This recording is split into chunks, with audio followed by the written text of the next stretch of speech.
Ассаляму алейкум, Херлах Шамлар, витаю. В эфире телеканала АТР. Вы смотрите информационно-аналитическую программу «Бугунь». В студии для вас работаю я, Гульсум Халилова. Следующие 3 часа в этой студии с нашими гостями, которые подключатся к нам в эфир. Мы обсудим самые актуальные новости с сегодняшнего дня. Новости, которые появились в украинской и международной информационной повестке дня. Начнем, конечно же, из новостей во времена оккупированного Крыма, о которых нам расскажет наш журналист Роман Спиридонов. Прямо с Ньюзрума с вами сейчас на прямой связи. Рома, привет! О чем планируете говорить в вечерних выпусках? Заман. Привет, Гульсум. Сегодня мы будем говорить о таких темах. От 16 до 18 лет колонии. Столько потребовали оккупационные прокуроры для фигурантов так называемого дела о терроризме красногвардейской группы крымских татар.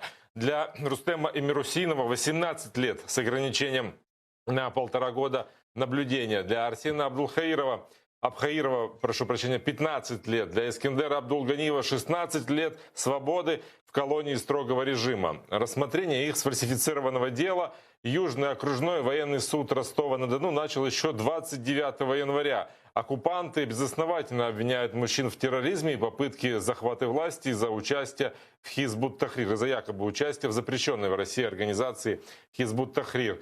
Задержали их еще в феврале прошлого года. Своей вины мужчины не признают. Их дело правозащитники и адвокаты называют политическим преследованием несогласных с оккупацией. Появились первые фотографии Владимира Балуха после избиения. В цьому, на мій погляд, президент вийшов за межі.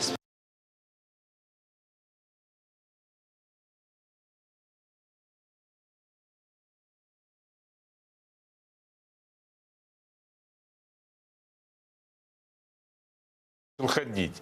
Это такая реабилитационная программа, по которой идет восстановление Владимира Балуха после избиения, которое произошло 7 сентября. 8-го он был уже госпитализирован с тяжелой травмой головы. Ему сделали операцию. Он долгое время находился в искусственной коме.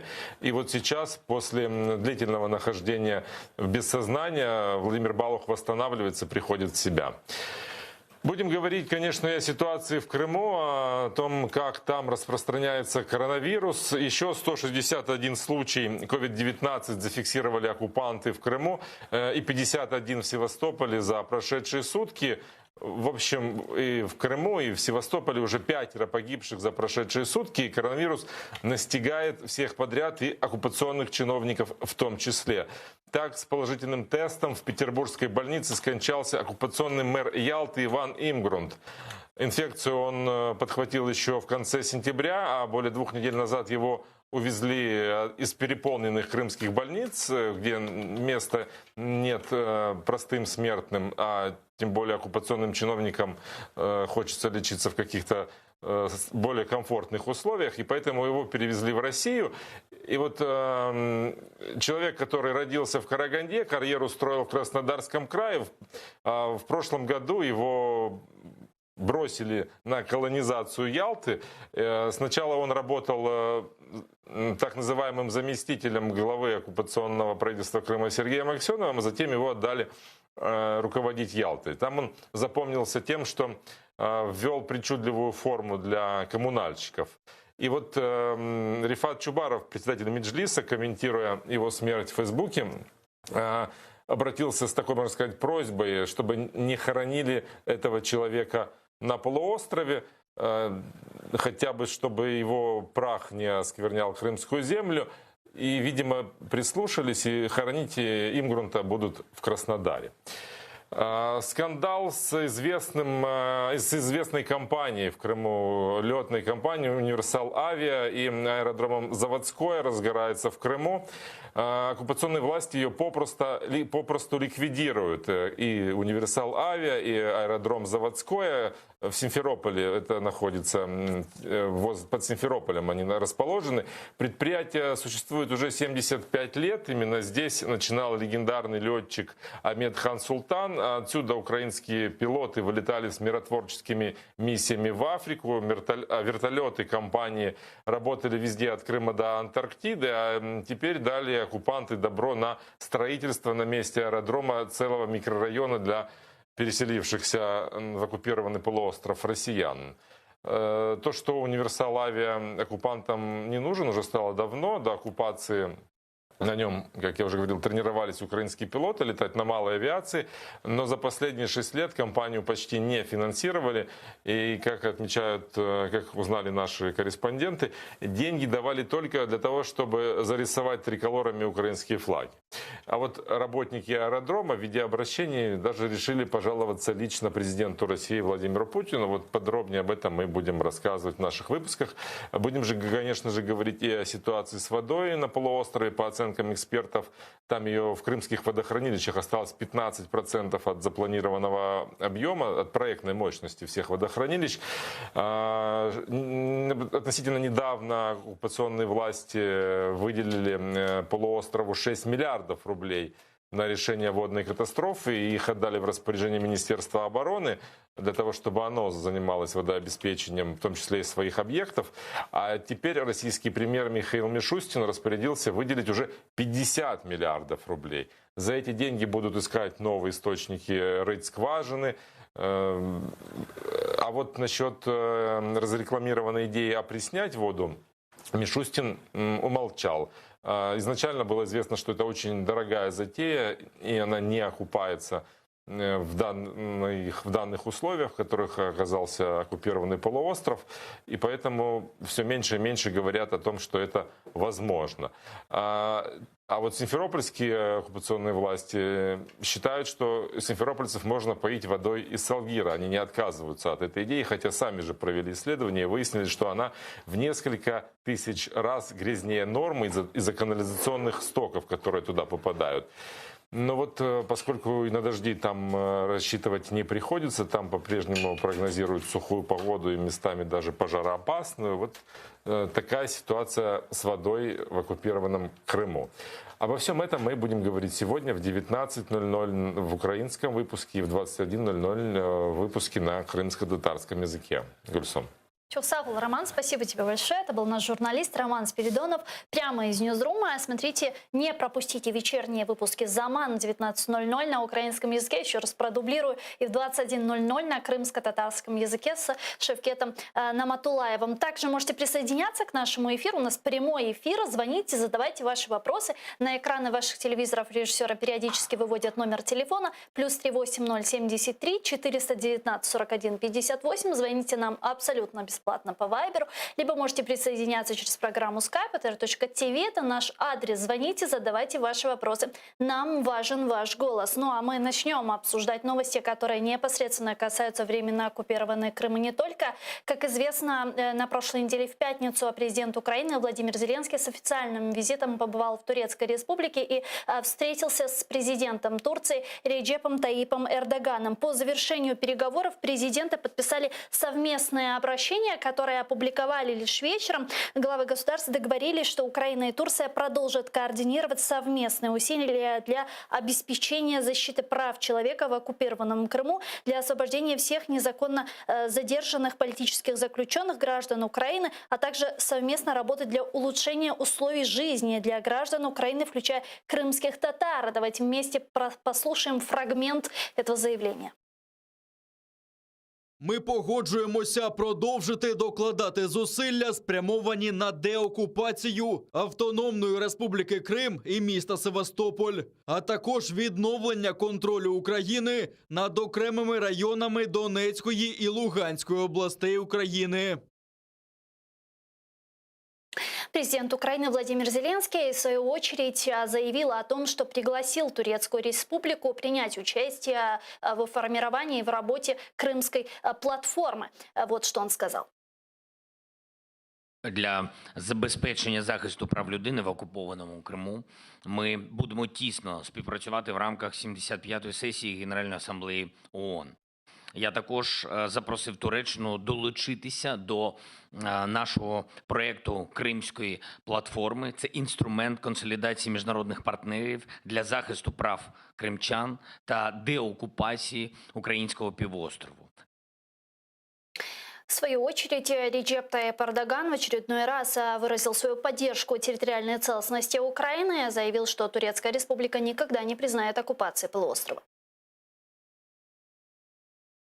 Bu çerçevede Ukrayna'nın egemenliğini, Kırım dahil toprak bütünlüğünü ve siyasi birliğini hep destekledik, destekleyeceğiz. І в рамках цього ми завжди підтримували і будемо підтримувати суверенітет і територіальну цілісність, включно з Кримом України. Türkiye, Kırım'ın yasa dışı ilhakını tanımamıştır ve tanımayacaktır. Туреччина не визнавала і не визнає анексії Криму. Türkiye ile Ukrayna arasındaki tarihi ve insani bağların önemli bir unsuru olan Kırım Tatarı kardeşlerimize Ukrayna makamları ile birlikte desteğimiz devam edecektir. І ми будемо продовжувати разом з українським народом і з українськими державними органами підтримувати кримських татар. Также, как известно, в Турции с рабочим визитом побывала первый заместитель министра иностранных дел Украины Эмине Джапар. В интервью турецкому изданию она сказала, что оккупация Крыма соседней России является лишь испытательным полигоном для аппетита России в регионе, поскольку ее можно увидеть как в Сирии, так и в Ливии. Звичайно, у нас немає ніяких ілюзій щодо того, яке справжнє обличчя Росії сьогодні. І, на жаль, ми змушені констатувати, що нинішня влада Росії – це влада, яка не демонструє ніякої цивілізованої позиції, фактично скоює злочини проти людяності. Политолог Игорь Рейтерович с нами сейчас на прямой связи. Пане Игорю, витаю вас. Добрый день. Добрый день. Ну что ж, как вы считаете, какую роль может играть Турецкая республика в платформе по деоккупации полуострова? Ну, мне кажется, что если эта идея будет реализована, она может играть ключевую роль, поскольку Турция является в данном вопросе, безусловно, союзником Украины.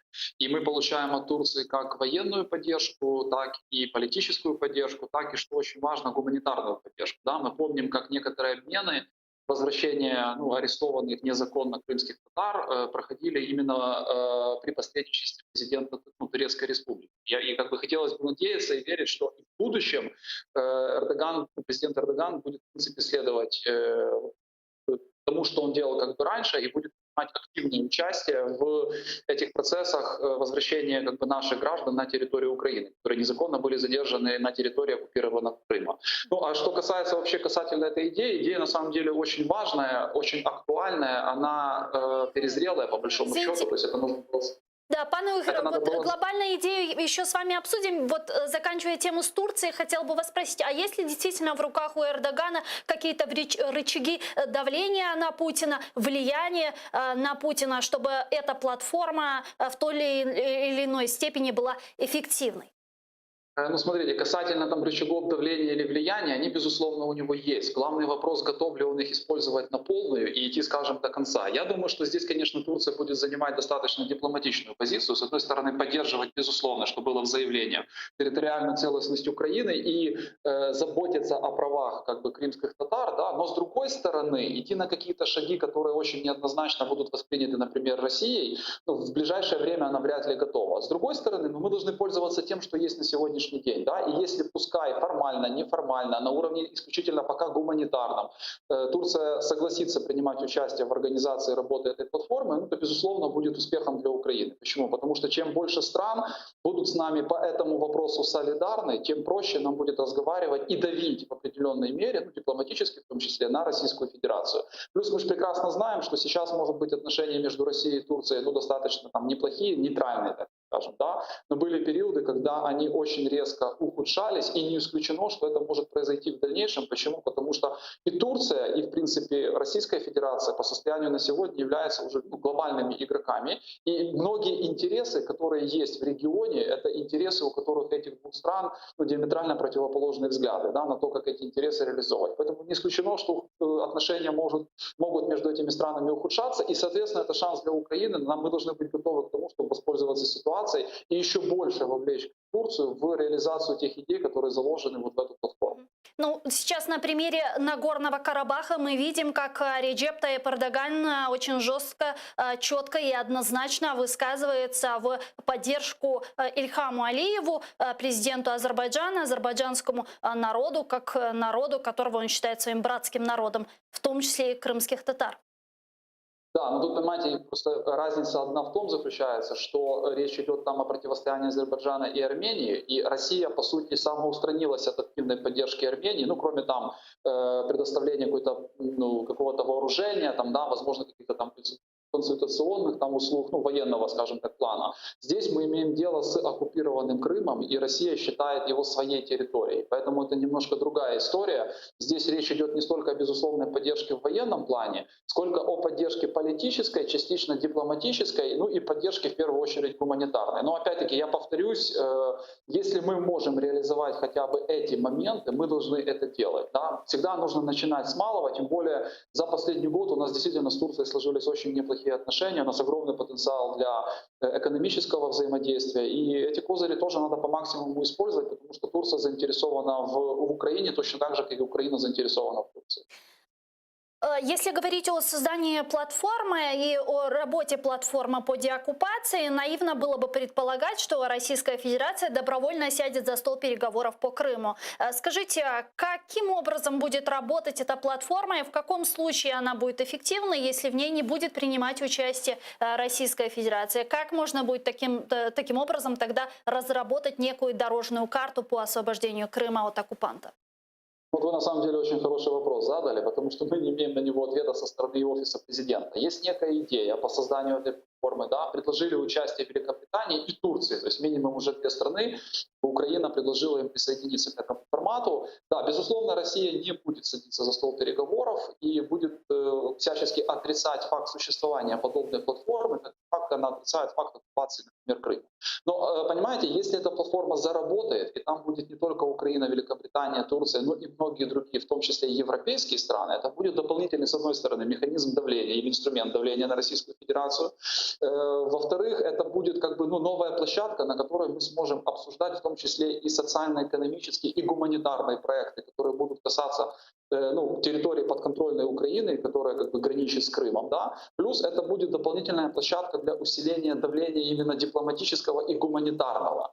Дополнительные, возможно, санкции, да? Поскольку мы видим, что процесс мирного урегулирования на востоке Украины, пускай очень-очень медленно, но он все-таки двигается. Да? А вот Крым очень долгий период времени вообще был выведен за скобки тех отношений, той войны, по сути, которая у нас есть по состоянию на сегодня с Российской Федерацией. Очень правильно, что мы пытаемся Крым вернуть в повестку дня, пока через создание подобной платформы, потому что там, по крайней мере, можно будет говорить. Понимаете, одной организации Объединенных Наций не хватает.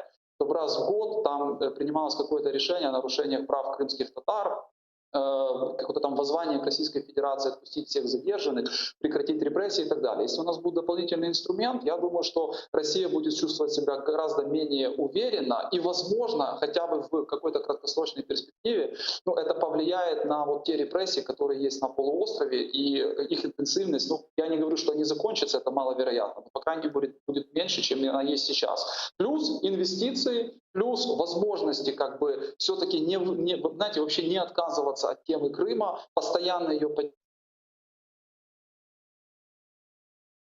Пане Ігорю.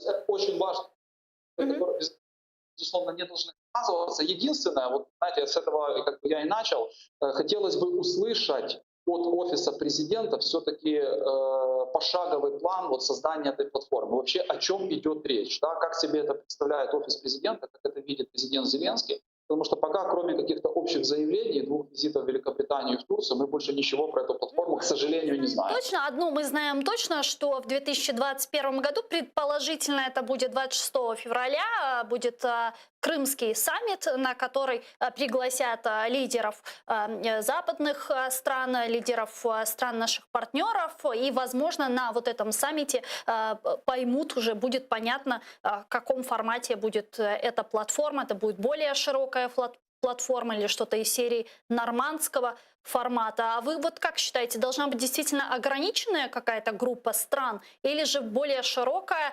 возможно, в рамках каких-то международных организаций?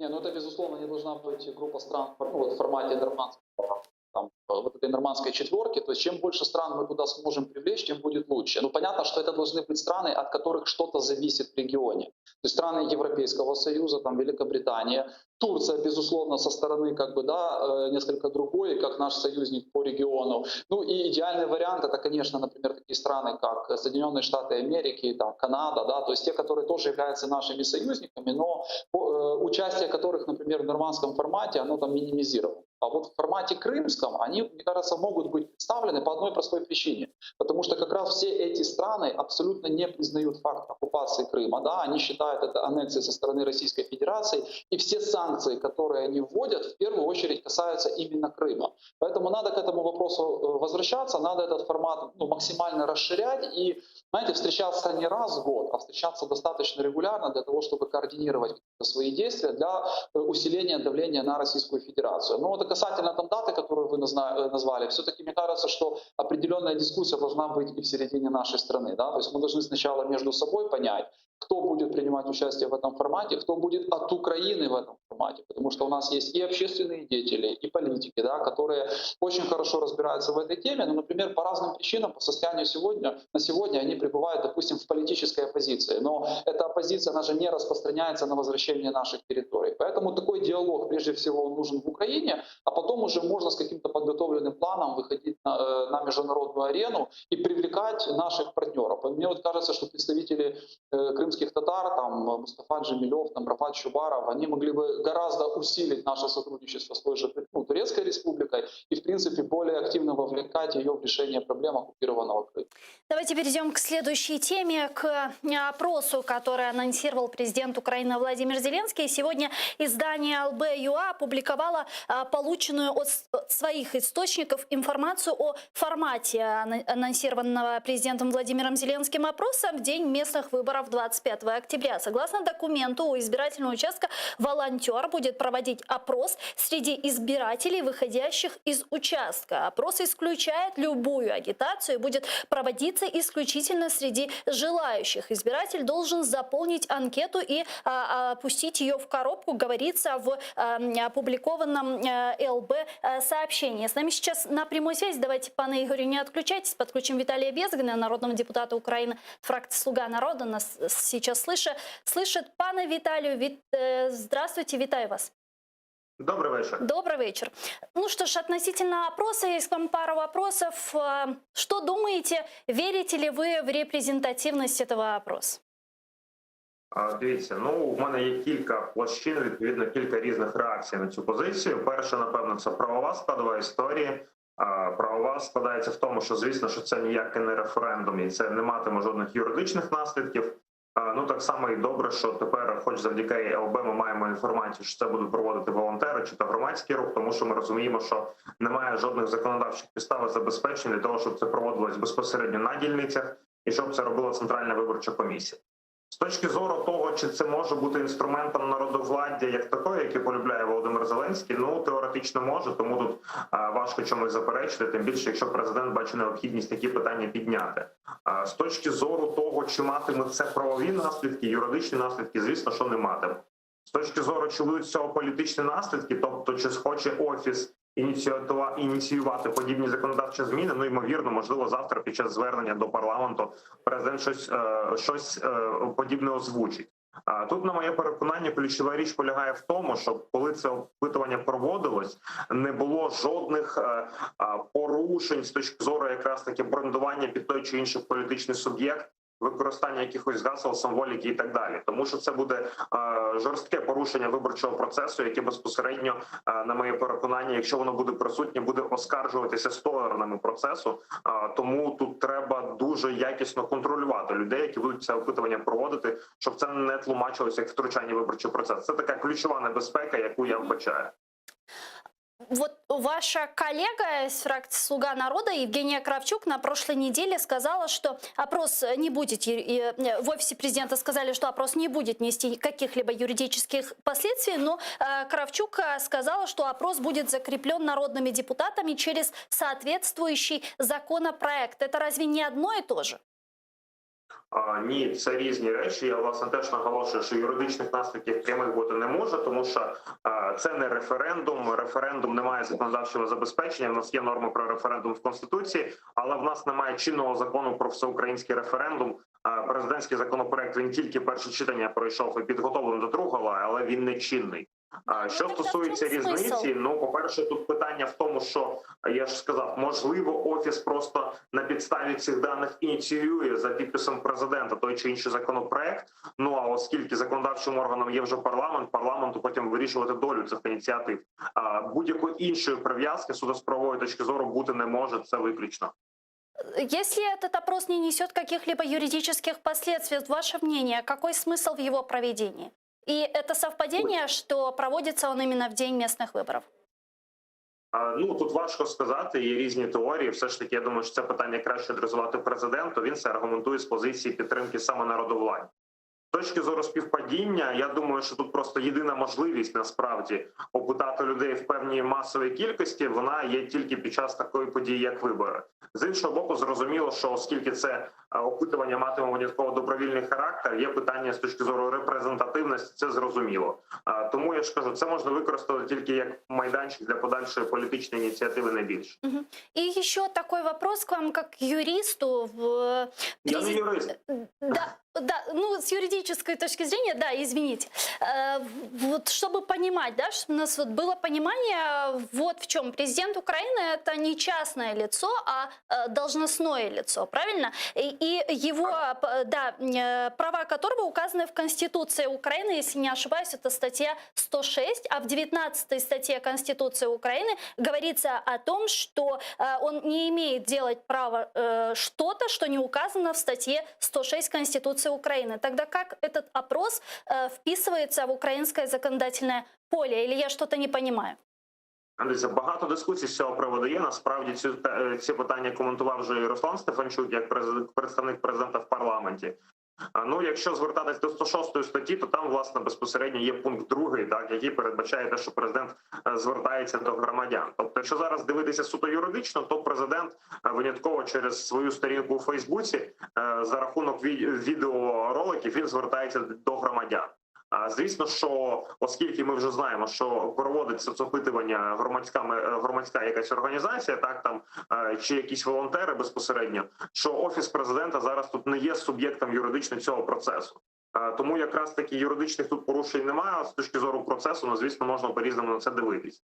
Більше того, наголошу, що і не міг би бути Офіс президента юридично замовником цієї процедури чи організатором, оскільки перше відео вийшло за 12 днів до місцевих виборів, і якби вони були замовником, то безпосередньо мала б відбуватися тендерна процедура на проведення, на те, щоб бути підрядником і подібні речі. Тобто вже самі строки виходу першого відео говорили про те, що це може бути тільки громадська ініціатива. Тим не менше, тут дотримуюсь позиції пана Руслана Стефанчука, що якраз і в статтях про референдум та інші форми народовладдя президент залишається в їх межах, і, власне, в контексті 106 статті так само. И последнее. Есть ли у вас информация, кто будет платить за этот опрос, кто его финансирует? Немає інформації. Ми, в принципі, самі цю інформацію з приводу опитування дізнаємося з засобів масової інформації. Єдина інформація, що я чув в публічних джерелах, це, знову ж таки, Євгенія Кравчук, моя колега по партії, озвучила, що це будуть якісь меценати.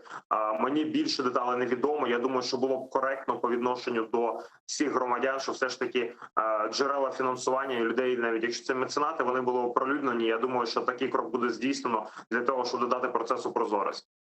Дуже дякую вам, пане Віталію. Віталій Безгін, народний депутат України, фракція «Слуга народу», був з нами на прямой связи. Пане Ігорю, чуєте? Так, звичайно. Да. Ну вот вы услышали только что нашу беседу с народным депутатом из «Слуги народа». Что думаете? Ну, народный депутат от «Слуги народа» сказал ровно то, что он должен был сказать. И у меня, скажем, диаметрально противоположная позиция по этому поводу, потому что если кто-то финансирует социологическое исследование, которое проводится от имени президента, а я напомню, что в соответствии с теми материалами, на которые вы ссылались, на левом берегу, которые были опубликованы, волонтеры будут одеты в белые накидки, на которых будет написано 5 питаний від президента. То есть это прямая привязка к действующему главе государства. Соответственно, вопрос, кто его финансирует, общественная организация, какие-то меценаты, сразу поднимают вопрос, ради чего они это делают, каким образом их надо будет за это благодарить. Это первый момент, действительно, президент не может, у нас не прописано это в Конституции, у нас нет закона отдельного президента Украины, у нас есть закон про Кабинет министров, закон про регламент Верховной Рады, он не может делать то, что, скажем, противоречит Конституции. И тут есть серьезные очень моменты. Понятно, что юристы президента это трактуют по одному, но большинство юристов сошлись на том, что это как минимум выход за пределы своих полномочий. Ну и самый главный момент, понимаете, люди в накидках, опять-таки, которые будут проводить прямую ассоциацию с президентом, день выборов, это уже как бы напоминание определенной мере гражданам о том, что в списках там есть в том числе пропрезидентская политическая сила, и за нее как бы, ну, желательно проголосовать и желательно ее поддержать. Поэтому как с юридической, так и с морально-этической точки зрения здесь масса просто вопросов. А касательно последствий проведения этого опроса, знаете, можно было не тратить минимум $2 миллиона, именно такую сумму назвали социологи, чтобы провести подобный опрос в масштабах всей страны, это минимум. Да, там называли суммы и 4 миллиона, и 5 миллионов. Так вот, не надо этот был опрос проводить, и достаточно было взять результаты 5 самых крупных социологических компаний Украины, которые в той или иной форме в течение года эти вопросы гражданам уже задавали. Там единственное, чего не было, это вопроса про Будапештский меморандум. Все остальные вопросы так или иначе присутствовали. И можно было с ними ознакомиться, можно было их использовать, и можно было при принятии каких-то решений или разработке законопроектов от имени президента на эти опросы ссылаться. Поэтому это чисто политтехнологический ход, связанный с необходимостью мобилизировать своих избирателей, ну и, возможно, отвлечь внимание граждан от более актуальных проблем, которые есть в стране. Ну вот народный депутат Украины из фракции Александра Качура сказал, что этот опрос не является популизмом и полностью соответствует украинскому законодательству. Давайте его сейчас послушаем. Будуть політичні наслідки, тому що якщо ми проведемо опитування і люди з приводу того чи іншого питання вирішать так чи інакше, ми повинні будемо втілити у життя те, за що віддали свої голоси, якщо це так можна назвати, люди після того, коли вони визначилися з кандидатом на виборах. Что вы поняли с этого заявления и политические последствия? О чем говорит Александр Качура? Я из этого заявления понял, что мы берем результаты последнего социологического опроса, где, например, рейтинг доверия к президенту меньше 50%, и президент должен уходить в отставку. Или рейтинг доверия к Верховной Раде 20 чем-то процентов, и Верховная Рада вся должна сложить мандат и уйти в отставку. Ну, видите, это юридически безграмотное, возможно, я жестко говорю, заявление о том, что если люди на опросе что-то сказали, то мы, соответственно, должны это обязательно имплементировать непосредственно в государственную политику. Ну, во-первых, вопрос репрезентативности этого опроса, да, 5 миллионов бюллетеней, у нас, я на секундочку напомню, гораздо больше избирателей в соответствии с реестром избирателей Украины. Поэтому это явно не то, что большинство, это, не знаю, там меньше 10% граждан реально могут принять участие в этом опросе. Это раз. А во-вторых, сами вопросы, которые там сформулированы, они являются в значительной мере манипулятивными по своей сути. Ну, вот, скажем, вопрос про свободную экономическую зону на Донбассе. Простое уточнение. Речь идет о всем Донбассе или только про подконтрольную территорию?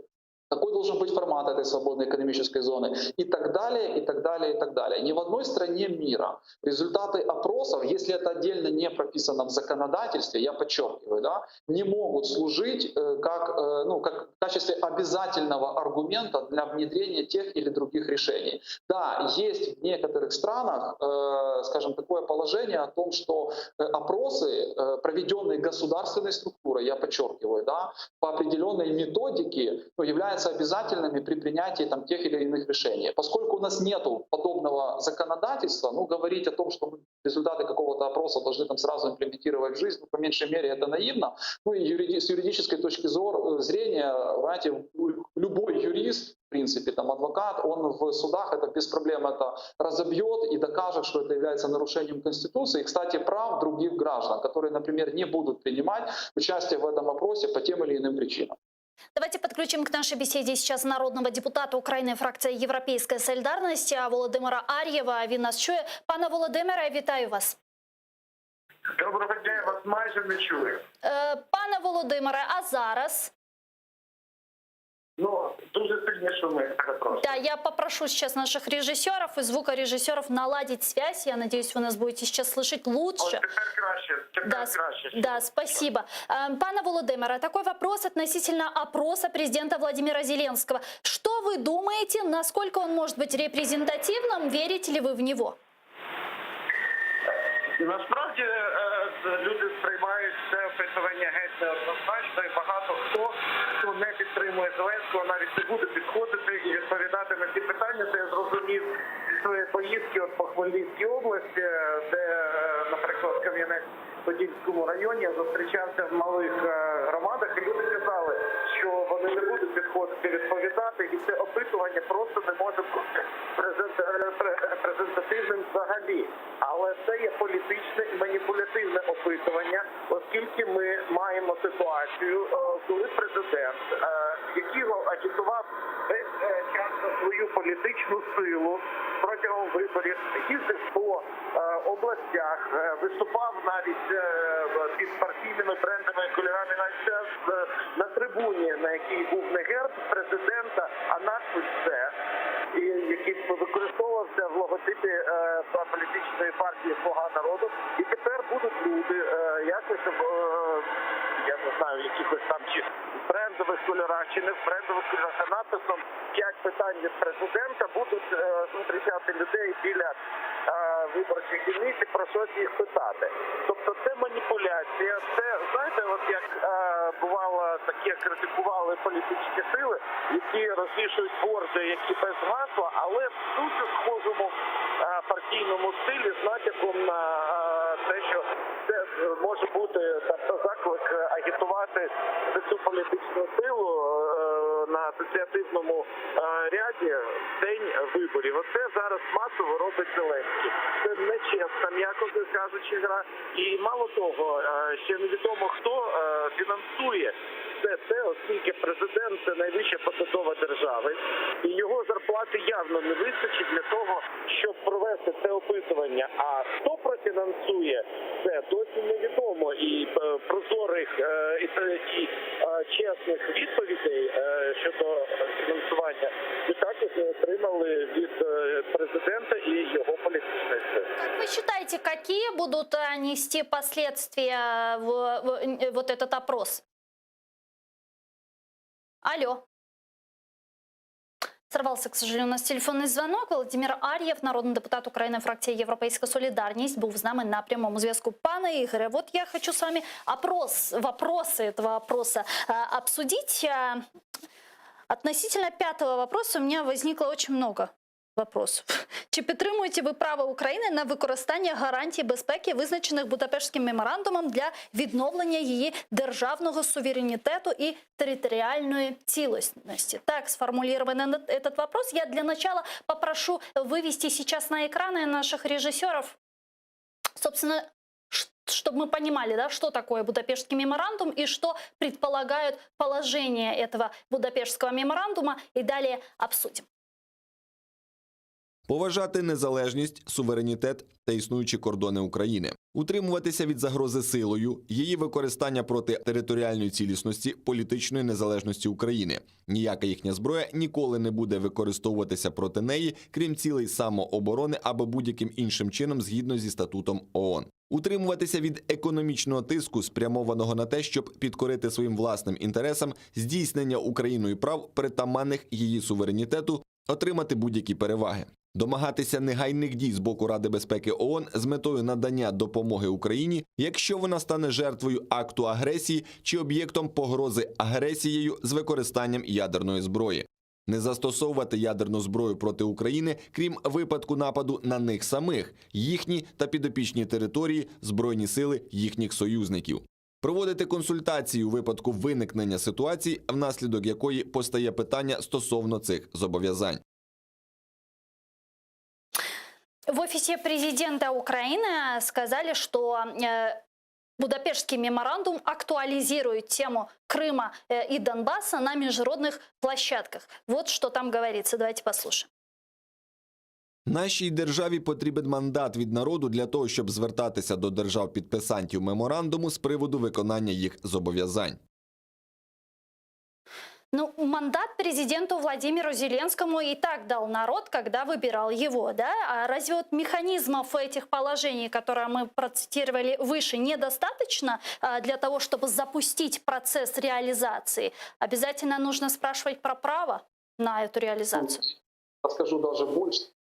Это единственно перечисленные механизмы, которые, да, вот у вас были процитированы. А касательно права, это право есть. И я напомню, что кандидат в президенты Владимир Зеленский говорил о том, что он хочет актуализировать Будапештский меморандум, Будапештский формат, то есть привлечь Великобританию и Соединенные Штаты Америки к нормандским там переговорам и вопросу деоккупации Крымского полуострова. То есть по большому счету этот вопрос ни о чем, потому что граждане скажут, например, да, и что это изменит. Мы опять будем поднимать тему Будапештского меморандума, но так я хочу напомнить Офису президента в первую очередь, что, к большому сожалению, в 2014-2015 году Украине ясно дали понять, в том числе наши союзники, что возвращаться к теме Будапештского меморандума нет никакого смысла, поскольку это меморандум, то есть это не соглашение, оно не предусматривает каких-то конкретных шагов по защите территориальной целостности Украины, является просто протоколом про намерения. И от того, что граждане дадут или не дадут этот мандат президенту, по сути, ничего не изменится. Президент и так в границах своих полномочий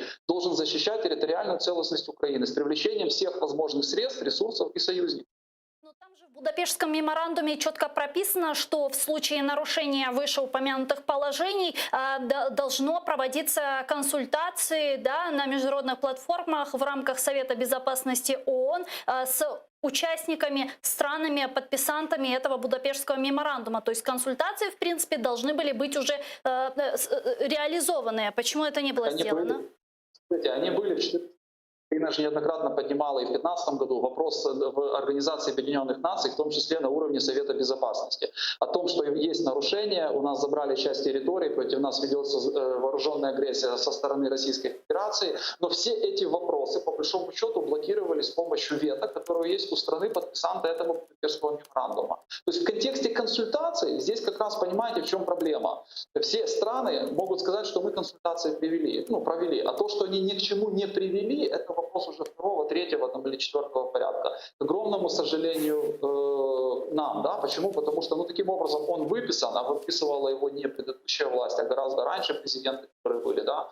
Так получается, что этот меморандум, извините, может, я говорю очень какие-то циничные, неприятные вещи, но он ничего по состоянию на сегодня не стоит. Это просто бумажка, на которой написаны какие-то гарантии нам, но эти гарантии ничем не подкреплены. Поэтому нужно говорить о каких-то других форматах, более реальных современных условиях, и как раз мандат на это, проведение этих переговоров, привлечение других каких-то стран. И, опять-таки, я повторюсь, у президента Украины есть. Спрашивать отдельно у граждан Украины мнения по этому поводу нет. Вот если бы вопрос был сформулирован таким образом: поскольку не выполняет Будапештский меморандум, есть ли смысл нам возобновить наш ядерный статус, то это было бы интересно, это было бы совсем по-другому. А вопрос звучит ровно так, как он звучит, поэтому он риторически по своей сути и ни к чему, по сути, не приведет.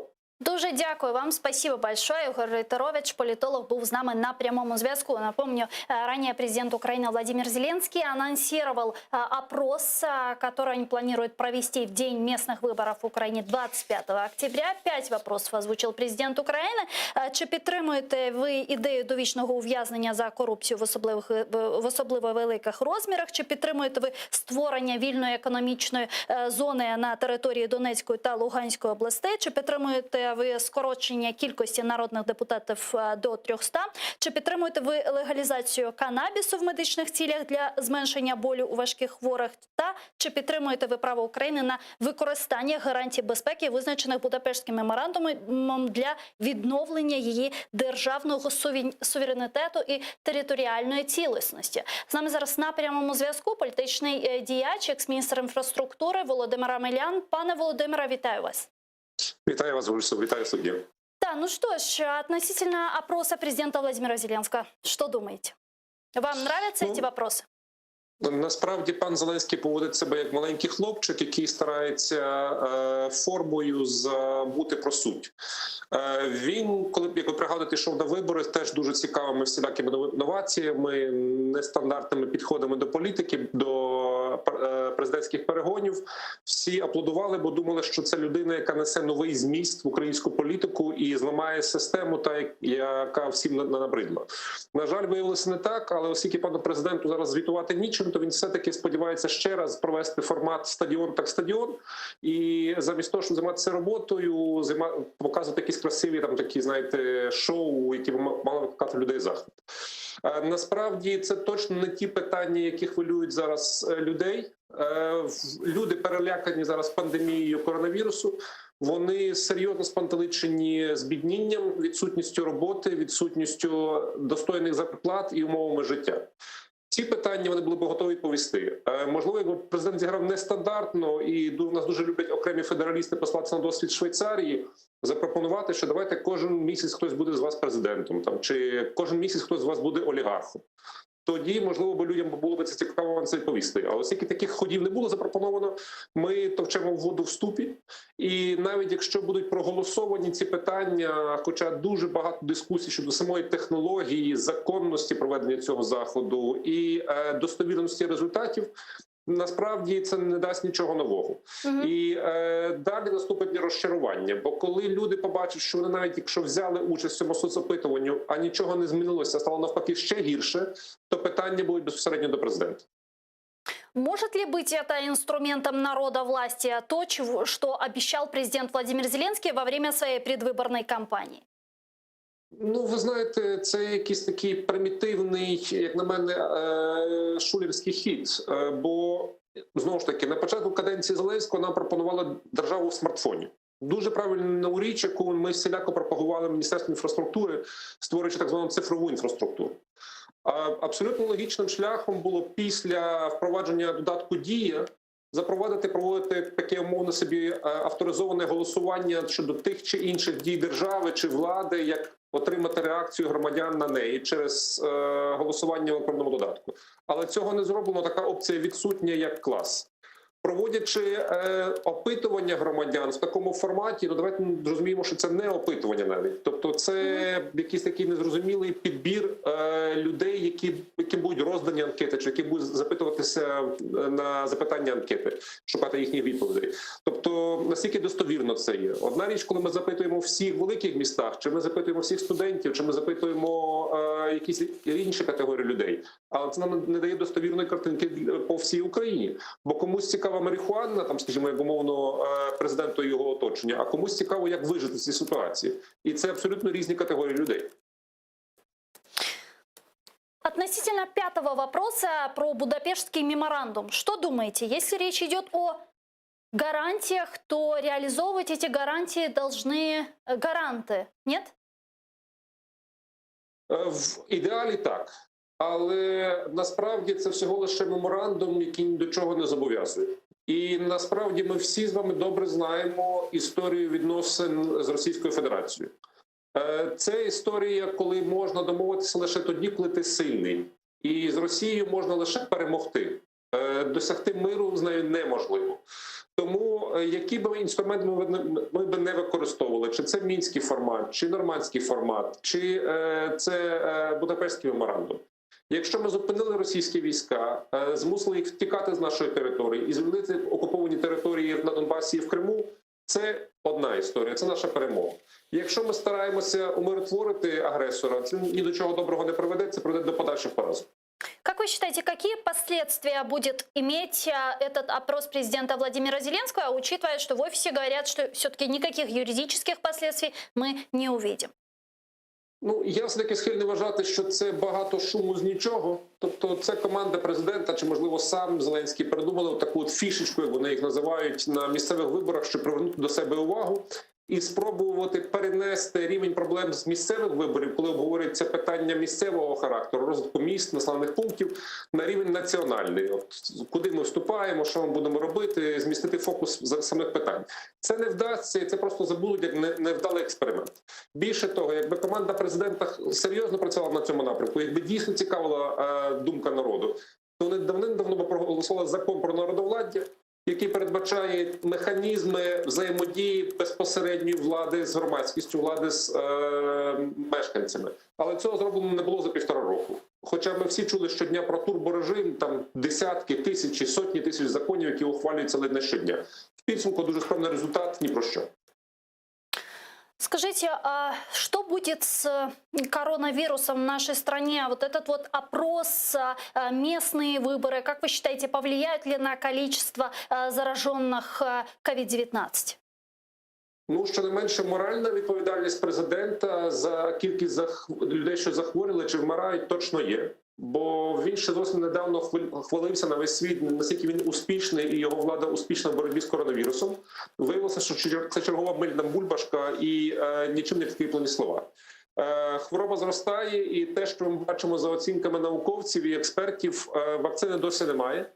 Коли вона буде, невідомо. Те, що пропонують російські органи влади, це відвертий фейк і якась настоянка ветеринарів.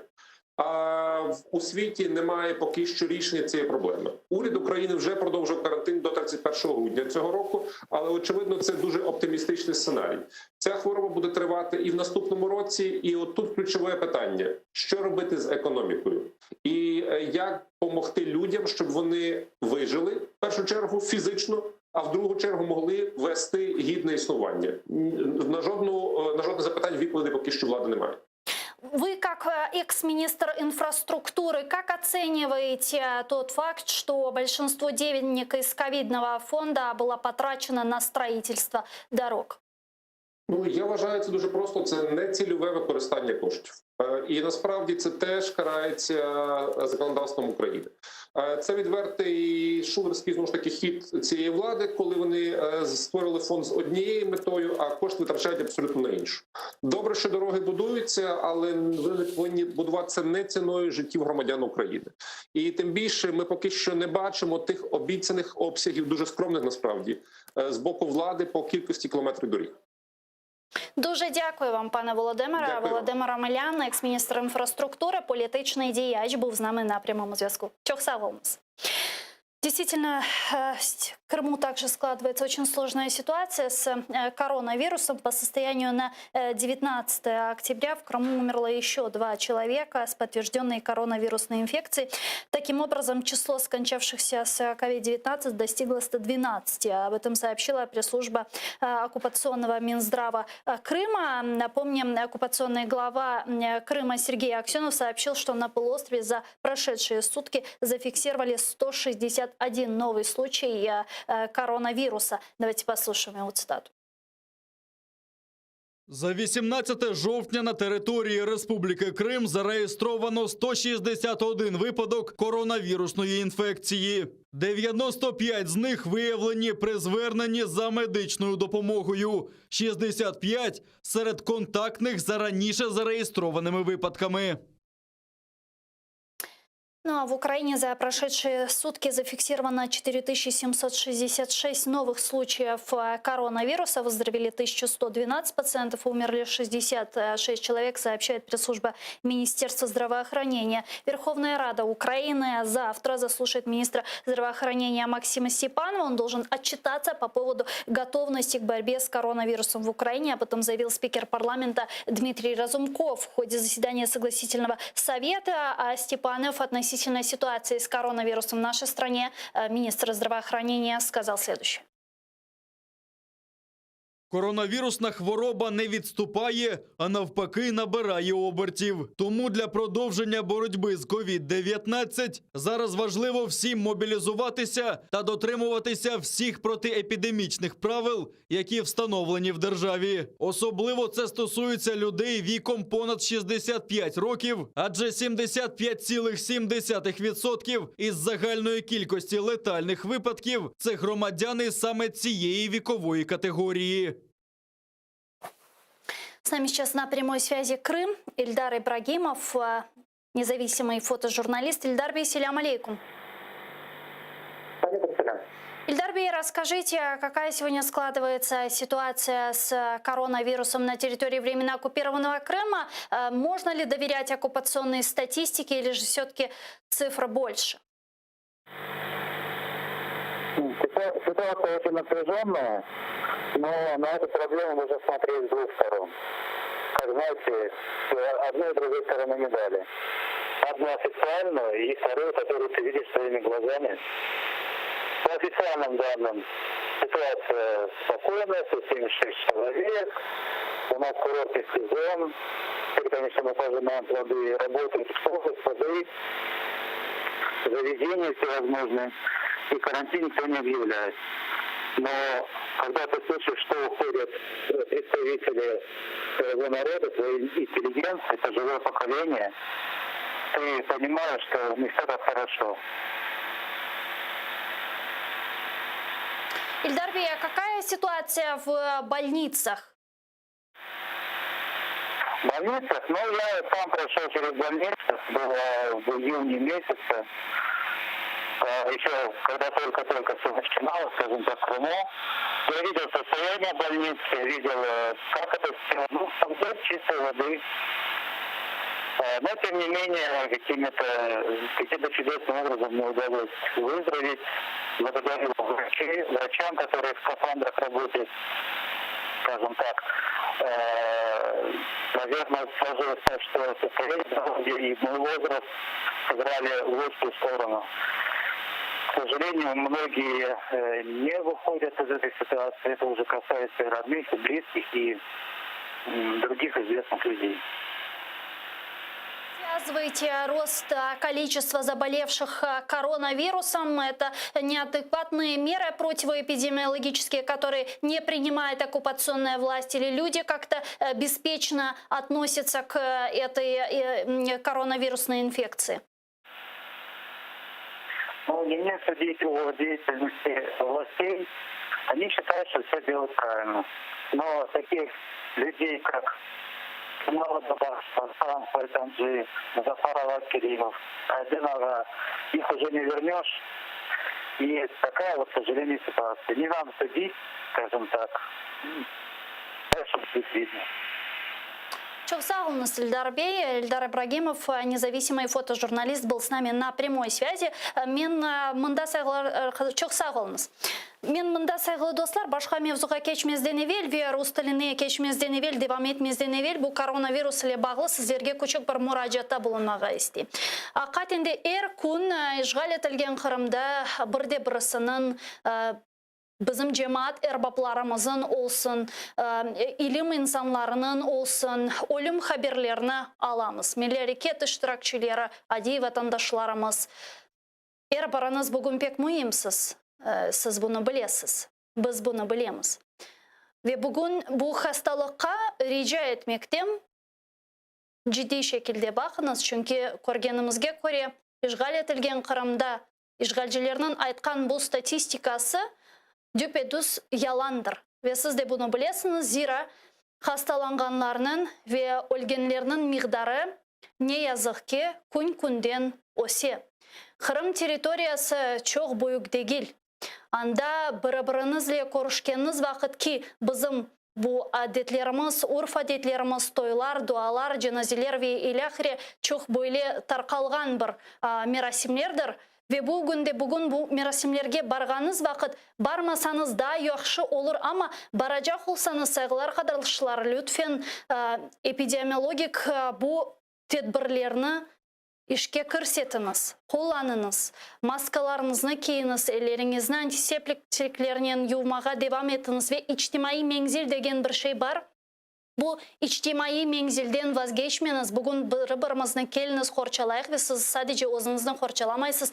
Bizim kartlarımızını, kartana kart babalarımızını, ana babalarınızını horçalamaktasız. Lütfen ciddi bu meselege bakınız ve özünüzni horçalanız, sağlığınızga dikkat etiniz. Но я перехожу к следующей теме. Нагорный Карабах. Там договоренность о прекращении огня между Арменией и Азербайджаном не продлилась суток. Обе стороны обвинили друг друга в обострении боевых действий. В субботу, 17 октября, Министерство иностранных дел двух стран сделали заявление, объявив о гуманитарном перемирии с 18 октября 00:00 по местному времени. Однако уже в воскресенье Министерство обороны Азербайджана заявило, что Армения обстреляла Агдамский район, граничащий с Нагорным Карабахом, сообщает Reuters. Украинские дипломаты посольства Баку осудили повторный обстрел азербайджанского города Гянджи. Заявление об этом появилось на официальном сайте посольства. В посольстве подчеркнули, что любые атаки на гражданские объекты и мирное население не имеют оправдания и должны быть немедленно прекращены. Напомню, в ночь на 17 октября Гянджа еще раз подверглась ракетному обстрелу. Давайте послушаем дипломатов украинских в Баку. Будь-які атаки на цивільні об'єкти та мирне населення не мають виправдання і повинні бути негайно припинені. нами сейчас на прямой связи, как мне подсказывают наши редактора, Фарид Шафиев. Давайте его поприветствуем. Фарид Бей, селям алейкум. Алло. Алло, да. Алло, да, селям алейкум. Добрый вечер, да, я слушаю. Добрый вечер. Фарид Бей, расскажите, какие последние новости с Азербайджана? Да, как вы знаете, второй раз уже сделана попытка подписать договор о гуманитарном прекращении огня. Первый раз буквально мы подписали, вернее, была декларация в Москве, буквально на следующий день был ракетный удар по жилому кварталу в Гянже. К сожалению, в этот раз, значит, согласование, которое должно было вступить 18 октября, значит, оно было нарушено. Сегодня был обстрелян хлопковый завод в Тертере, недалеко от фронта. Была попытка также контратаки армянскими силами в южном направлении. Я думаю, здесь фундаментальная проблема в том, что армянская сторона настаивает на независимости Нагорного Карабаха. Отсюда идет, мне кажется, нежелание действительно перейти к мирной части, к мирным переговорам. То есть завершить военную часть конфликта и перейти к мирному процессу. Потому что сегодня Пашинян, давая интервью значит, агентству ТАСС, опять же начал говорить, что ему нужны гарантии самоопределения Нагорного Карабаха. Вы знаете, мадридские принципы, это принципы о мирном урегулировании конфликта, они работают по-другому. Там идет поэтапное, значит, урегулирование вывода оккупационных войск, и самый сложный вопрос – это статус Нагорного Карабаха в самом конце. Но армянская сторона опять же настаивает на том, что этот вопрос урегулировать сейчас, фактически дать независимость Нагорному Карабаху. И это Азербайджан никогда на это не пойдет. Скажите, вот сегодня президент Армении Саркисян тоже сказал, что Армения может признать независимость Нагорного Карабаха. Что это будет означать и как это может повлиять на процессы? Ну, это будет означать полностью уже отказ от переговорного процесса, потому что значит, предметом переговоров и формата, который вот уже 28 лет существует в рамках ОБСЕ, Организации по безопасности и сотрудничеству в Европе, значит, он был создан в марте 1992 года. Там как раз является вопрос об определении статуса Нагорного Карабаха. Если одна сторона, в данном случае Армения, она признает так называемую независимость и определяет тем самым статус для себя, тогда переговоры делаются бессмысленными. И мы фактически будем видеть ситуацию, когда будут продолжены военные действия. Президент Азербайджана Ильхам Алиев сегодня на своей странице Twitter заявил о взятии под контроль еще 13 сел в Нагорном Карабахе. Что это за села? Закрыла ли азербайджанская армия уже весь Южный фронт? Да, значит, последние вот несколько дней азербайджанские войска освободили, я подчеркиваю, освободили свои оккупированные территории, которые находились 27 лет под оккупацией. Два района здесь в основном, это Джебраильский и Физулинский. Они были оккупированы в августе 1993 года. Значит, и для этих территорий также являются границы с Ираном. Поэтому они очень стратегически важные районы. Через эти территории проводилась контрабанда, всякого рода трафикинг происходил. Поэтому сейчас азербайджанской армии удалось взять контроль над этими территориями. Где-то мы говорим уже о около 50 освобожденных, чуть меньше, значит, населенных пунктов Азербайджана освобождены от армянской оккупации. Есть непосредственно, значит, территории, которые находятся в самом Нагорном Карабахе. Они имеют стратегическое значение, и оттуда также выбиты армянские вооруженные силы. Фарид Бей, какова вероятность того, что Азербайджану удастся деоккупировать полностью свои территории в ближайшей перспективе? Ну, скажем, военным или же мирным путем это и является целью. Мы не требуем ничего лишнего или же большего, чем как бы предписано международным правом. Это наши территории, это признано как территория Азербайджана всем международным сообществом. Мы, кстати, пользуясь случаем, благодарим, значит, украинскую сторону за принципиальную поддержку нашей территориальной целостности. Поэтому, конечно, хотелось бы все это сделать мирным путем. Но если вот не будет такого конструктивного подхода с армянской стороны, то военные операции продолжатся. Сколько они продолжатся, сейчас трудно сказать. Чохсагулн, спасибо вам большое. Фарид Шафиев, представитель правления Центра анализа международных отношений, был с нами на прямой связи. Мы еще вернемся к теме Нагорного Карабаха и обсудим ситуацию там. Я хочу пока что обсудить Беларусь. Как известно, на выходных там прошли очередные протестные акции. Министерство внутренних дел Беларуси заявило, что во время акции протеста задержали 280 человек, из них 237 остались в местах задержания. В МВД заявили, что 18 октября в различных населенных пунктах Беларуси зафиксировали 16 протестных акций, численность которых составила около 8 тысяч человек. По данным ведомства, во всех областных центрах, за исключением столицы, они были немногочисленные, от 10 до 100 участников. Так ли это действительно? Давайте узнаем у журналиста Змицера Мицкевича, который с нами сейчас на прямой связи. Змицер, витаю вас, здравствуйте. Добрый вечер. Добрый вечер. Гульсум, тут, смотрите, такой вопрос. Вы сами, наверное, видите кадры, и вот сами видите, сколько там человек показывают, и это совершенно не 8 тысяч человек. И вот это, в принципе, такая вот какая-то традиция наших властей. Им очень нравится занижать цифры в 5 раз. Вот те цифры, которые им не нравятся. Вот по заболеваемости... Ну, хоть бы как-то, знаете, правдоподобно бы как-то занижали. Змицер, как-то правдоподобно бы как-то занижали, да, эти цифры. Говорят, от 10 до 100, но даже по картинкам видно, что выходят тысячи. Да, но выходят тысячи людей. Сегодня, например, вот был марш пенсионеров, там вышло около 3000 человек. Притом я прошу заметить, что неделю назад на такой же марш вышло около 1000 человек. То есть уже видно то, что есть нарастание этой протестной волны, при том, что оно такое, я бы не сказал, что-то разовое только в воскресенье. Да? Потому что в воскресенье это самое главное мероприятие. Во время его происходит больше всего задержаний. Вот видите, около 300 человек задержали, но опять же неделю назад во время марша задержали около 500 человек.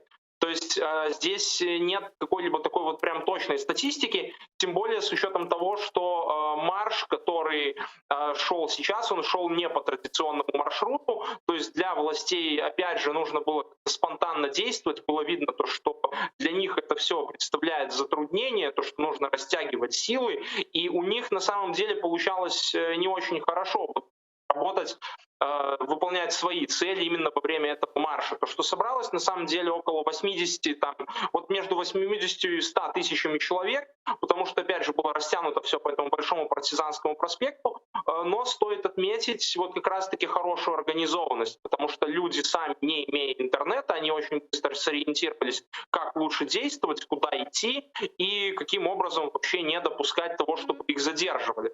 При том, что поведение так называемых правоохранителей, оно было иногда довольно странным, потому что там, опять же, вот будут у вас кадры, наверное, когда просто один ОМОНовец бегал среди машин, махал дубинкой, ну, абсолютно неадекватно, пробовал что-то там отбить у каких-то автомобилей зеркала. То есть человек, видно, действовал, ну, вообще не совсем понимая, что происходит вокруг.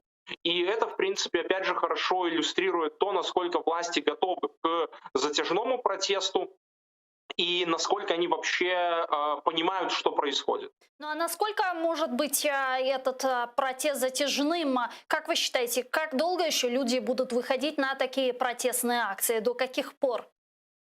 Мне кажется, люди будут выходить на эти протестные акции до тех пор, пока они не будут услышаны, пока их цели не будут выполнены.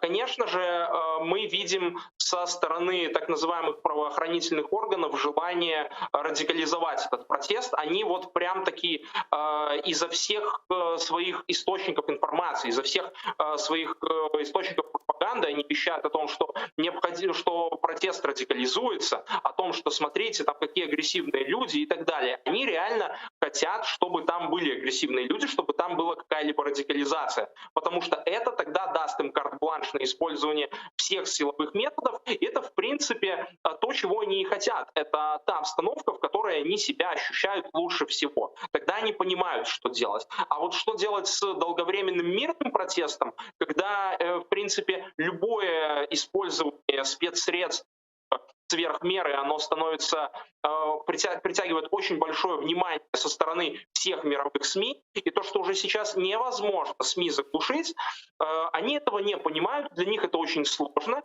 и для властей, в принципе, еще вот очень важно именно это освещение того, что происходит. Они из всех своих источников пропаганды пробуют трубить о том, что смотрите, это купленный протест, там какие-то купленные эксперты это все освещают и так далее. Выглядит очень забавно, и в то же время они сажают журналистов. Сегодня мой коллега, оператор Олесь Лютничук, получил 15 суток только за то, что он работал на этом протесте, он снимал.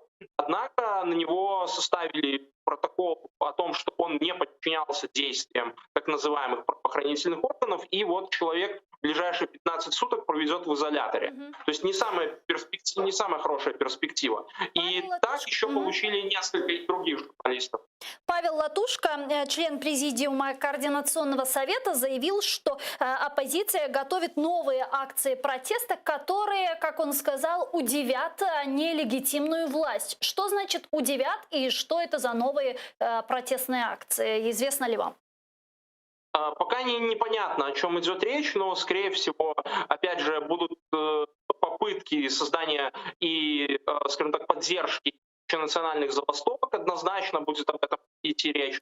Я бы еще сказал, что, может быть, будут какие-либо целевые акции с университетами, с сотрудниками других предприятий, или же, может быть, даже с какими-либо мелкими чиновниками. Опять же, пробы создания местного самоуправления, есть уже несколько схем. Мне кажется, будут работать они в этих рамках. В любом случае, власть это все равно удивляет, любые протесты власть удивляют, потому что они к этому не были готовы. Никто этого не предсказывал. И сейчас, если мы посмотрим на государственную пропаганду, то видно просто такая истерика с их стороны. Они не понимают, что происходит, они не понимают, что с этим делать. И в последнее время они просто начинают бежать. И, вот на самом деле это очень смешно смотрится, когда вот был такой ролик у нас не так давно, буквально там пару дней назад, два ОМОНовца в балаклавах, то есть с закрытыми лицами, с измененным голосом рассказывали о том, как им не страшно, как они не боятся протестующих, как они вообще не боятся всего того, что происходит. На самом деле вот это просто лучшая иллюстрация действий властей. Они делают очень плохую мину при очень плохой игре. Один еще вопрос, очень коротко попрошу вас ответить. Верите ли вы в то, что такая ненасильственная последовательная борьба может привести к желаемому результату, что Лукашенко добровольно уйдет в отставку? Тут есть два фактора. Я, конечно же, верю, потому что верить всегда нужно в лучшее. Но здесь следует понимать, что Лукашенко будет использовать любые методы, он готов идти на самые крайние меры для сохранения своей власти. То есть он, в принципе, готов устраивать вторую Венесуэлу в стране. Просто другой вопрос в том, что никто из соседей, в том числе Россия, не заинтересован в другой Венесуэле в центре Европы. Им сейчас такая дискотека очень не нужна. Поэтому я бы сказал, что вероятность этой победы очень высока, особенно с учетом того, что еще не включился экономический фактор, а он в ближайшее время обязательно включится. В ближайшее время мы обязательно увидим ухудшение экономической ситуации, которая уже идет, просто власти пока гасят это при помощи золотовалютного резерва. Но как только начнет поджимать, начнут уменьшаться зарплаты, например, или, например, кому-то начнут задерживать зарплаты. И вот эти факторы, когда будут начинать накопляться, то тогда уже будет совершенно другой разговор, и даже тот же самый мирный протест он будет носить и другой масштаб, и на нем будут совершенно другие требования, которые власти могут совсем не порадовать. Дуже дякую вам, спасибо большое. Зміцер Міцкевич, журналист из Беларуси, был с нами на прямой связи. связи. Но вот, как я отметила выше, белорусская оппозиция готовит новые акции протеста, которые удивят нелегитимную власть в стране. Об этом сообщил член Президиума Координационного совета Беларуси Павел Латушко. Давайте его послушаем. Ми реагуємо і будемо реагувати дуже системно. Ви знаєте, що ми оголосили народний ультиматум. Розпочинається він 25 жовтня. Ми плануємо здійснити низку заходів, яким дуже здивується і зненацька буде захоплена нелегітимна білоруська влада. Створюється дуже серйозна загроза її існуванню. Ми крок за кроком цей тиждень демонструватимемо це владі. Пока что мы не знаем, какие это могут быть акции, которые удивят нелегитимную власть в стране, как, впрочем, и отметил журналист Дмитр Мицкевич из Беларуси. Все же будем следить за событиями, наблюдать за тем, что там происходит. Ну а мы, как и обещали, возвращаемся, точнее, к теме Нагорного Карабаха. Как известно, там продолжаются бои, и президент Азербайджана Ильхам Алиев сегодня на своей странице Twitter заявил об освобождении 13 сел в Нагорном Карабахе. Алиев сказал, что вооруженные силы Армении нарушили согласованный гуманитарный режим прекращения огня по состоянию на 00:02 18 октября. Использовали тяжелую артиллерию для обстрела жилых районов и боевых позиций армии Азербайджана. Давайте послушаем Алиева. Он расскажет, какие села освободили. Звільнено села Солтанли, Амір-Варли, Машанли, Гасанли, Алікен-Хайли, Гумлах, Ариф-Хаджили, Геярчин-Вейселли, Ніяз-Гуллар, Кечал-Мамедлі, Шахвелі, Гаджі-Ісмаїли, Ісагли Джебраїльського району. Карабах – це Азербайджан.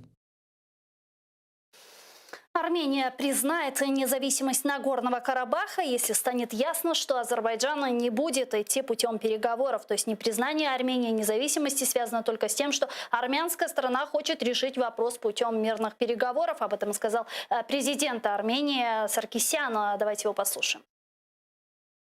Це такий тунель. І якщо в кінці цього тунелю є світло, світло остаточного мирного вирішення проблеми Нагірного Карабаху, то тоді можна почекати ще. А якщо світла немає, тобто якщо буде зрозуміло, що Азербайджан за підтримки Туреччини в жодному разі не буде йти шляхом переговорів, тоді, звичайно, Вірменія визнає незалежність Карабаху.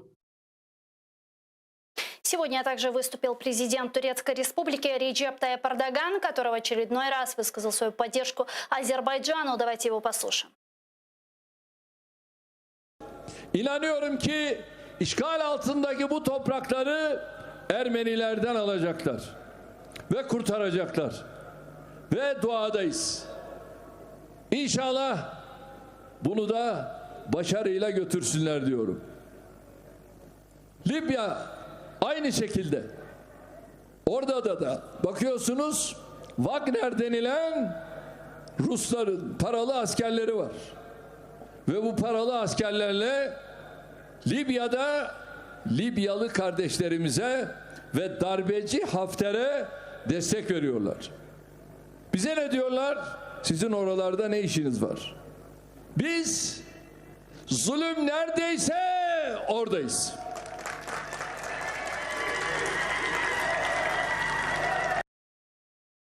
Такое заявление сделал Реджеп Тайип Эрдоган. Я переведу для вас с турецкого языка. Он сказал, что я верю, что оккупированные земли они освободят и спасут от армян. Мы молимся за это. Дай бог, успех будет за ними. Ливия то же самое. Там есть солдаты русских, которые называются вагнеровцами. Этими солдатами в Ливии они воюют против наших братьев. Нам же говорят, что вы там делаете. Мы там, где гнет, сказал Реджеп Тайип Эрдоган. С нами сейчас на прямой связи Андрей Андреевич Пиантковский, политический обозреватель. Андрей Андреевич, здравствуйте. Добрый день. Добрый день.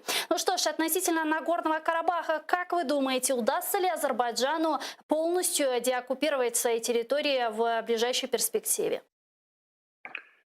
Ну, это очень трудная задача решить эту проблему чисто военным путем на севере, где горные районы. Это требует очень больших жертв и усилий. но на юге наступление Азербайджана, как мы видим, продолжается. Создана очень непривычная ситуация для России. В течение 3 десятилетий она занималась одной и той же интригой. Поддерживала не только в Азербайджане и Закавказье, но на всем постсоветском пространстве, включая территорию Украины, разжигала и поддерживала любые возможные этнические и сепаратистские конфликты, чтобы сохранять контроль над ситуацией и выступать в качестве якобы незаинтересованного арбитра. Собственно, вот и эта война начиналась так же. Я думаю, что Москва даже знала о планах Алиева атаки на Нагорный Карабах и была в них заинтересована, потому что ее задачей было еще наказать соросенка Пашиняна, наказать революцию, которая привела к власти лидеров через народное возмущение. Это совершенно невыносимо лично для Путина, потому что он видит всегда себя следующим после любого падения диктатора. Но оказалось, и вот вы сегодня показали его третьим на экране, оказалось, что кроме Армении и Азербайджана появился новый очень сильный игрок Эрдоган, и вся игра Москвы была сломана. По поведению Москвы очевидно, что она опасается вступать в прямое военное столкновение с Турцией. Смотрите, как поддерживает своего союзника Эрдоган. Это мы будем с вами на поле боя, а Путин все время подчеркивает, что конфликт вокруг Карабаха ОДКБ не имеет никакого отношения. Так что я думаю, сейчас большое преимущество Азербайджана, обладающее таким верным и надежным союзом. Ну а насколько может далеко и глубоко пойти Турция в поддержке Азербайджана? Вот это вопрос, который задают все. Задает себе Москва. Но если Москва не оказывает никакого сопротивления и никакой поддержки военной Армении, то Турция пойдет так далеко, как ей позволит. Собственно, Эрдоган ведет себя так же, как Путин во всех предыдущих конфликтах. Он шел до того в Грузии, Украины, пока ему не позволит Запад. Но Запад ему позволял и позволяет очень много. А в случае с Эрдоганом он столкнулся с противником совершенно другого плана. Такой же гопник, если хотите, как Путин, не подчиняющийся ни международному праву, ни западным институтам. И это абсолютно непривычная для Путина ситуация. Не считаете ли вы, что Турция с руководством России могла договориться и акцептовать какую-то точку, до которой может дойти Ильхам Алиев в Нагорном Карабахе? Я думаю, нет. Я не исключаю, что они могут договориться в ходе этого конфликта, но вряд ли это было сделано. На это, собственно, рассчитывал Путин, когда дал понять, я уверен в том, что он дал понять Алиеву, что Москва не будет возражать, во всяком случае, в первые дни конфликта, потому что таким всепоглощающим желанием Путина было наказать Пашиняна. Но сейчас перед ним развертывается перспектива, ваш вопрос, да, куда пойдет Эрдоган. Если Эрдоган полностью возьмет территорию Азербайджана с Нагорного Карабаха, он станет хозяином на Южном Кавказе вообще. Но это будет имиджевые потери для России, правильно я понимаю? Это уже не имиджевые, это уже серьезнейшие. Это политическая катастрофа, потому что влияние Эрдогана и его идей будет распространяться и на Северном Кавказе. Вот сейчас для Путина настал момент, когда нужно не мультики показывать с нарисованными ракетами, а показать реально, что у него есть. И вот пока он не отваживается это сделать. А как вы считаете, способен ли Владимир Путин на каком-то этапе вмешаться в войну на стороне Армении в случае, если, допустим, Нагорный Карабах будет полностью блокирован азербайджанскими войсками? Ну, формально он подчеркивает, что он не обязан это делать, потому что ОДКБ и его обязательства относятся, собственно, к территории Армении. И все, что он делает сейчас, показывает, что он ищет другого варианта. Он усиливает давление на Армению, чтобы она приняла так называемый план Лаврова, ну, который фактически тоже означает сначала уход из 5, потом 7 районов, который оставляет Карабах беззащитным перед дальнейшей экспансией Азербайджана. Я думаю, я не рискну сделать точный прогноз, но я думаю, что Москва сейчас подумывает о смене Пашиняна на человека, который будет более восприимчив к так называемому плану Лаврова и к пожеланиям Москвы. У них есть такая кандидатура? Многие обращают внимание на фигуру министра обороны Армении Давида Татаяна, который является выпускником военно-дипломатической академии в Москве. Военно-дипломатическая академия – это академия ГРУ. Это тот самый аквариум, который Суворов описал в своем знаменитом произведении. Вы как-то у меня в эфире говорили, что ну вот мы обсуждали с вами вот эту выжидающую позицию Российской Федерации, и вы сказали, что таким образом Путин мстит Пашиняну, мстит за цветную революцию, которая его привела к власти 2 года назад, если я не ошибаюсь, и тем самым он пытается сейчас принудить Пашиняна к гораздо большему подчинению. Вот то, что Пашинян недавно уволил главу Национальной службы безопасности Армении, говорит ли о том, что Пашинян уже готов идти на гораздо большее какое-то подчинение и взамен на помощь России? Ну, вы правы, он сделал это под прямым давлением Москвы. Вообще, такое создается впечатление, что Армения управляется из студии шоу Владимира Соловьева. Он там возмущался, как-то какой-то соросенок оказался на посту председателя Совета Безопасности. И там же, кстати, раздаются, и это очень настораживает, такие комплементарные оценки министра обороны Армении. Наблюдаете ли вы в Российской Федерации такое столкновение пропутинских армян и азербайджанцев в эфирах и так далее, ну, понятно, из числа пропагандистов?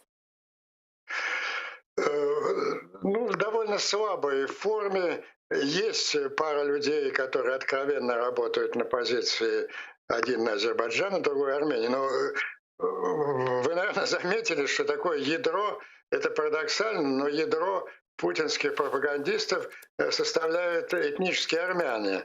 Симонян, Мигранян, Шахназаров, Киасинян, Бабаев и многие другие. Даже, между прочим, министр иностранных дел России, армянин, и свое ключевое интервью российским журналистам он дал 2 армянам, Бабаяну и Симонян. Так дело в том, что вот эти армянские кремлевские пропагандисты занимают, они являются частью инструмента давления на Армению. Вот вчера, например, самый такой маститый из них, кинорежиссер Шахназаров, чей папаша был, кстати, советником Горбачева во время первого Карабахского конфликта в 1988 году, откровенно говорил, что Армения должна отказаться от иллюзии самоопределения Карабаха и занять более компромиссную позицию. То есть они встали под знамя Кремля. Вот в этом, мне кажется, в последние дни сделанным выбором Кремлем ни в коем случае не вступать в прямое столкновение с Турцией, а для того, чтобы спасти лицо, уговорить самих армян, может быть, даже сменив для этого руководство, чтобы они приняли приемлемые для Азербайджана условия. И к следующей теме хотели у вас спросить, как там в Соединенных Штатах Америки с предвыборной кампанией, с Дональдом Трампом, Джо Байденом, кто сейчас опережает в рейтингах, кто нет? Ну, это вопрос такой банальный, давно уже Байден опережает достаточно устойчиво. 10-12%. У Трампа остался последний шанс переломить ситуацию на третьем туре дебатов. Это будет в четверг, 22 числа. Ну, чтобы переломить вот такую тенденцию, нужен какой-то невероятный провал Байдена и успех Трампа. Ожидать такого варианта сложно, потому что мы видели их прямые дебаты, они не были особенно убедительны ни до одного из кандидатов, но Трамп выглядел гораздо хуже, вел себя скандально, и все опросы непосредственно после дебатов показали, что он проиграл, и общей и разница в рейтинге после этого не изменилась. Я думаю, что, в общем, вопрос о выборах решен, и это очень хорошая новость для Украины, потому что Байден неоднократно заявлял, он еще раз подтвердил это на днях, что основным приоритетом его внешней политики будет поддержка Украины в ее сопротивлении российской агрессии. Кстати, Москва использовала вот так называемый украинский компромат против Байдена, но это просто оказалось смешным и позорным, вплоть до того, что автор этого компромата, агент КГБ Деркач, был администрацией же самого Трампа объявлен, поставлен под станцией за вмешательство в американские выборы. Спасибо вам большое. Дуже дякую. Чохсагу. У нас Андрей Пиантковский, политический обозреватель. Дякую. Был с нами на прямой связи. Ну, а я с вами прощаюсь ненадолго. Мы прерываемся буквально на 5 минут. А далее в этой студии мы продолжим наш эфир на крымско-татарском языке. Корушкенч.